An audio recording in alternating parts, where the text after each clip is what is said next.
Howdy everyone, it's Glenn with the Cactus Atlas, and today we're going to be exploring Sedona, Arizona at Red Rock State Park. Right outside the parking lot is a trail to put you on the roof of the visitor center, which is the structure I'm standing on here, and there's an overlook where we can hear better than see right now Oak Creek, which is flowing nicely down there where all those trees are. And then we can scan this way and we see the beautiful artistry, Red Rock artistry of Sedona, Arizona, with Cathedral Rock being the most recognizable feature for me anyway. And it's really beautiful because there's snow at higher elevations right there in the background. But you can see these are the grounds we're about to hike somewhere back in this region. This is my first visit ever to Red Rock State Park. I've never come here when I've been to Sedona. There are other areas that we've frequented, but for whatever reason, just haven't been here, and I felt it was long overdue. So I just want to take you on a tour, first time seeing it with me, and look for pretty scenery and wildlife, I think is the plan for today. Here's the view, like right outside the back of the visitor center. It's a nice backdrop.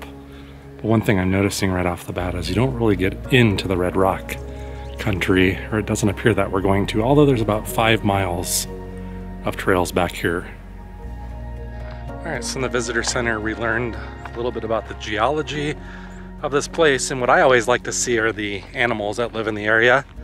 The things that I remember seeing just a couple minutes ago were a couple variety of hawks, a great horned owl, which are freaky looking with their eyes, a gray fox. I think they have mountain lions here, and certainly snakes. The venomous snake here I think is the black-tailed rattlesnake.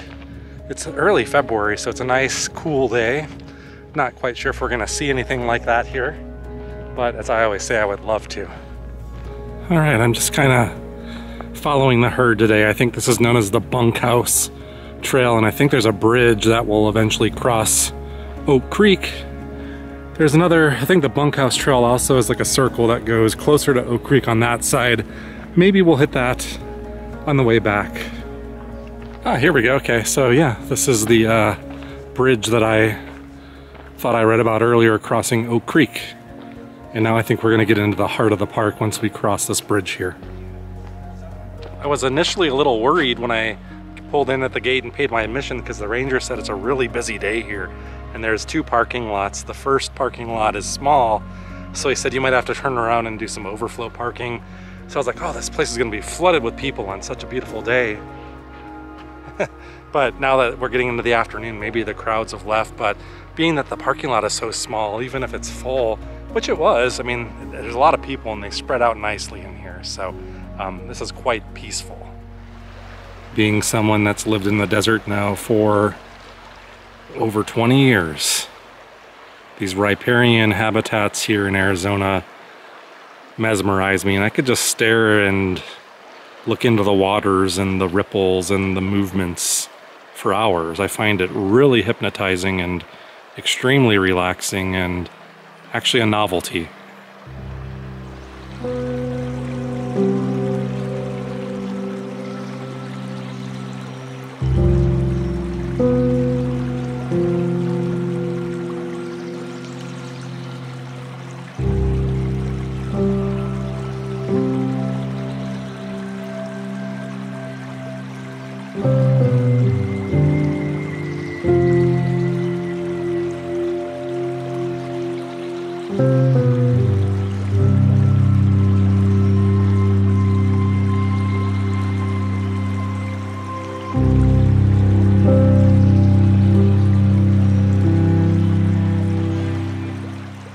So there are signs posted everywhere out there that you're not allowed to swim in this park. So if you're looking for some cool summer activities here in this area to swim, this is not where you'll find it, but don't fret.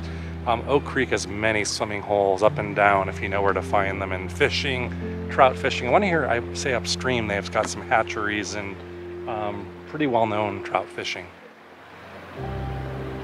Well, you can feel the bridge bounce up and down when other people are walking on it. I'm just gonna wander about somewhat aimlessly, to be honest. I have a map on me, but figure with 5 miles of walking, there's only so much trouble I could probably get into.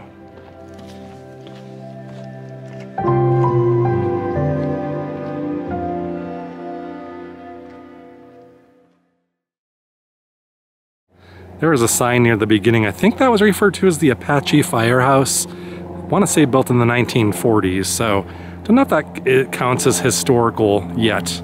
Like, would that be old enough to be on the like register of historical places?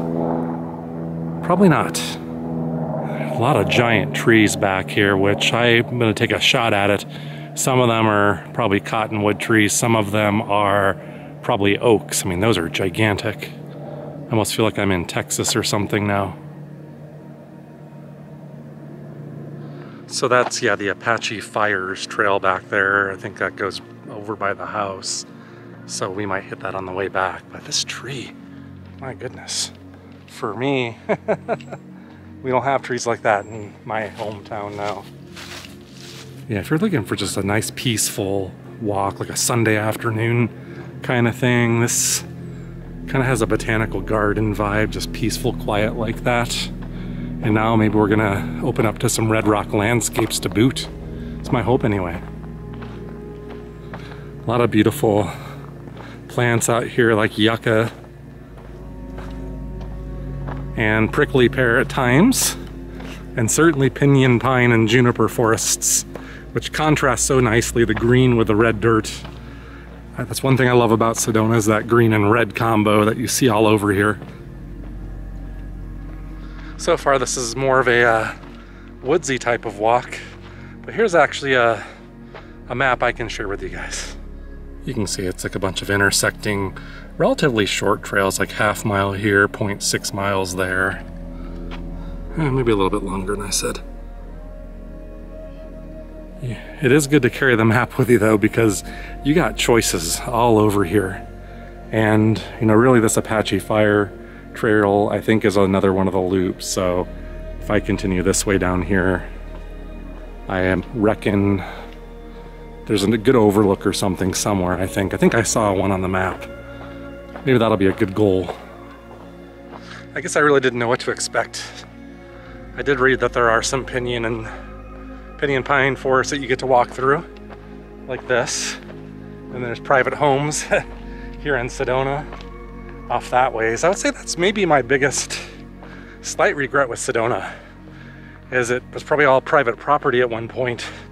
Would have been better off to be a national park or national monument, but I don't think they got to it fast enough.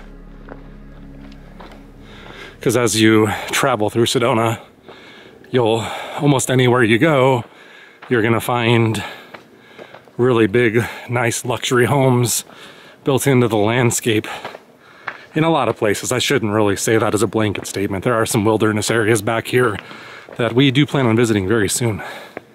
My hope is here over the rise, we'll start to see some good views. And I think we will. I'm being too much of a skeptic, I think, early on. Been trying to figure out the best way to attack this since I've got it in here, and I ended up walking down here, and I'm currently here. So if I turn left, that's my plan, is to take this Javelina Trail all the way around the outer edge and stick to the left on the outer periphery, and then come back all the way around back to the visitor center. Doing a big loop, I think, would be a good plan here.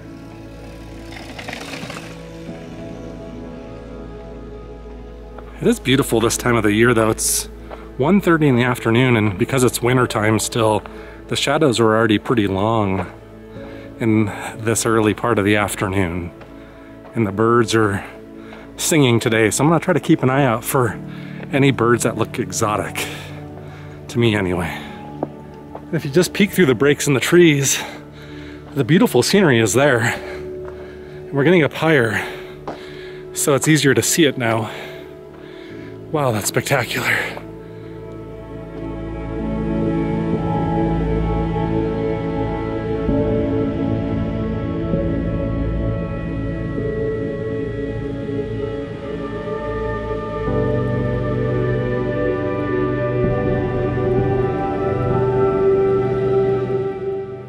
You can see we're climbing this hill, and you really get a look at the red dirt, just so you can see how much reddish tinge there is in the landscape around here. And coming up here, we're climbing, and you can see down in these little canyons, you can see what I think is the trail where we're heading. It kind of goes, you know, snakes its way around back and forth, so the trail's getting more interesting, and looks like we're gonna go up closer to those red rocks over there. So far, this is a must hike. If you even come up to here and go back the way you came to get a good picture, yeah, of this red rock landscape, this is probably the best view of the day so far.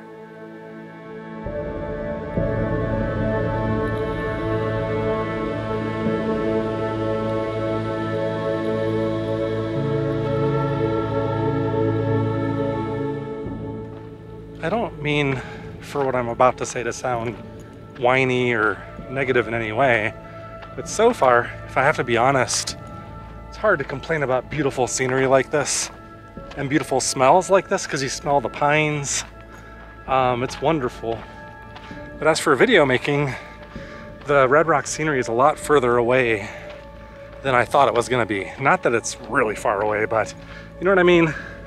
It's just not like in your face, like if you're hiking at Bell Rock or somewhere else. So it's just an observation.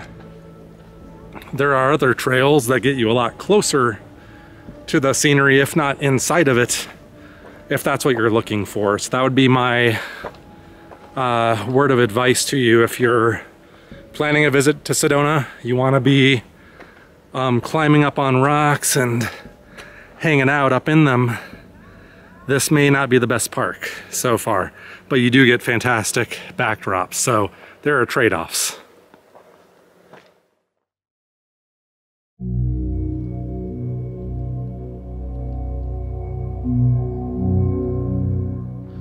So yeah, I'd say it improves a little bit as you get to the back here, the back side of this trail, because now you've got more open views to that backdrop back there in Cathedral Rock. This is nice. I see bunches of twisted up juniper and pinyon pines, and you guys know, some of you know what that means. I don't think I have to say it anymore. But we are in twisted juniper country, for sure. All right, I'm at the Gray Fox Overlook. Now we can look at my progress, which hasn't been much, because this is that area I walked to, and then when we met and we were at a crossroads, I just walked like down this way, so I've got a long way to go if I want to do the whole thing, don't I? Maybe what we could do is we'll have to make some decision points at some point around the bend, but we got a ways to go even to get back around here, so I suppose let's go enjoy this overlook before we head on forward.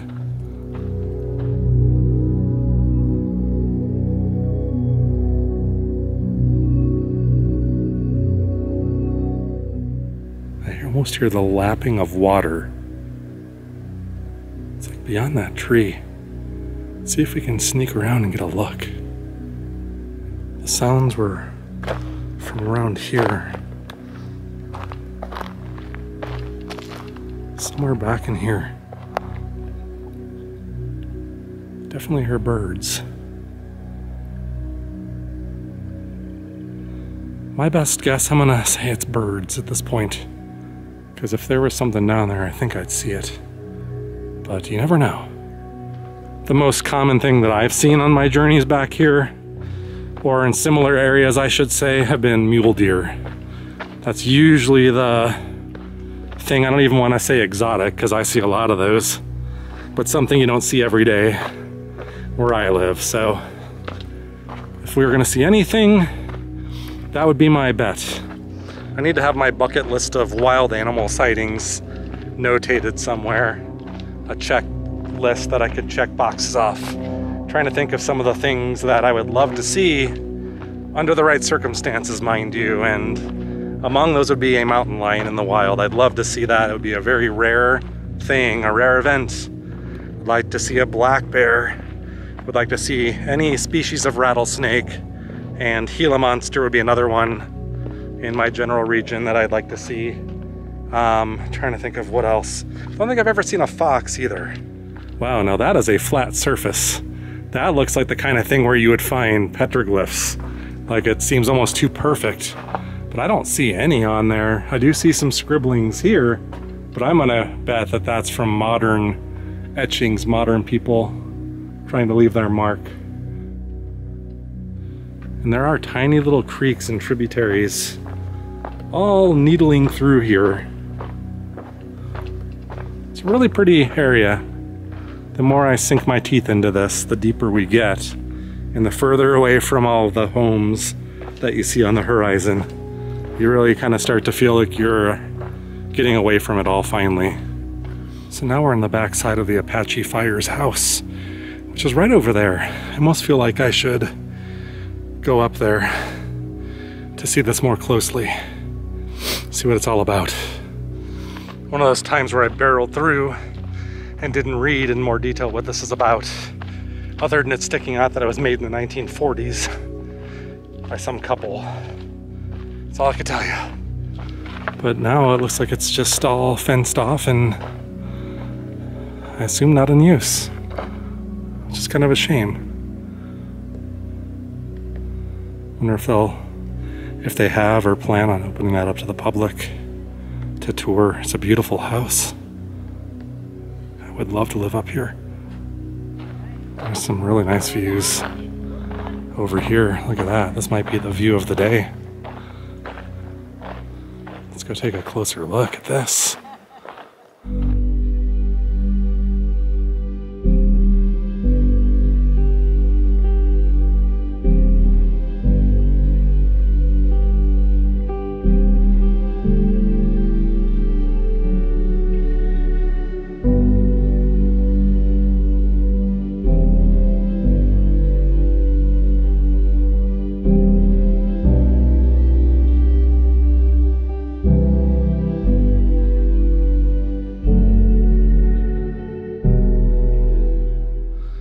So yeah, I would say this is one of the better lookout points too, up here by this old home. So definitely worth coming up to the top. Even if you came more directly from the visitor center, you wouldn't have to walk all the way around like I've been doing. So try to keep that in mind. I think this is actually the spot the ranger was talking about, really close to the top of where that Angel Fires, or no, I keep saying Angel Fire, I think I mean Apache Fire or Apache Fires. But she was saying there's a better spot where the houses are out of view, and this has got to be it, because this is an even better view. They get better with each switchback. That's Cathedral Rock out there, and it's that one there, I think, if you could see where I'm pointing, that's Napoleon's tomb. And I'm already forgetting the other names. There's this really deep, maybe 20 foot or more drop off right here, right out of the sandstone. I assume these are big waterfalls during heavy storms. You just kind of see them stair step down that way. And it's like the slick rock up here. It's not really that slick, I think that's what they call it, but you can see the glisten of water trickling down the hill. So probably springs and snow melt, leaving little puddles like this here and there as we journey through here. And then there's the Apache Fire home. And way off in the distance is that really weird futuristic looking house built up into the, like right on the cliff. You see that thing out there? It's like this big hunk of metal up in the cliffs. It looks so space age and Jetsons like. I'm almost jealous, but then I'd feel like too much of an a-hole to do something like that. So I'm torn. That big futuristic looking structure out there made me think of some stories I've heard about Sedona. So if you don't really know Sedona well, it wouldn't take you long to find out. It's like a home for the mystical, like crystal therapy, stuff like that. And some of the stuff gets really mystical, a little bit too far out for my belief system. But one of the stories I heard was, I think in the 1980s, there was this thing where these people gathered at Bell Rock and they were expecting a spaceship to come out of it. And I'm wondering, is that the spaceship? Were they just looking in the wrong spot? Because it looks like a flying saucer, it really does. So that's what that's making me think of right now, is the harmonic convergence is what it was called, I think. I made a video about Bell Rock a long time ago. It's one of our goofier choices where, you know, I don't act as goofy anymore, but where Amy doesn't put it in the video, rightfully so. But go watch that one if you want to learn more about what I'm talking about. It's a real thing. So I think I did decide, because I can kind of see the landscape as we make our way around here. I kind of feel like we may have seen the best of the best. Judging from what I see around this corner over here, I think the views out towards Cathedral Rock are where it's at. And getting to that high point by that home seems to be one of your best bets. To me, this would be awesome if I lived in Sedona and wanted to come like do a Saturday afternoon hiking or something. Hike like 5 miles and get some exercise.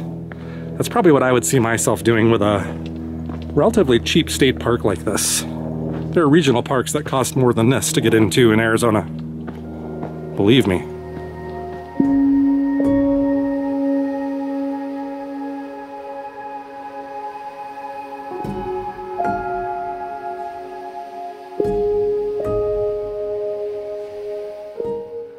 All right, folks, there you have it. Red Rock State Park in Sedona, Arizona. Take it or leave it. I loved it. Very peaceful place to hike, and perhaps you'll come out here sometime too.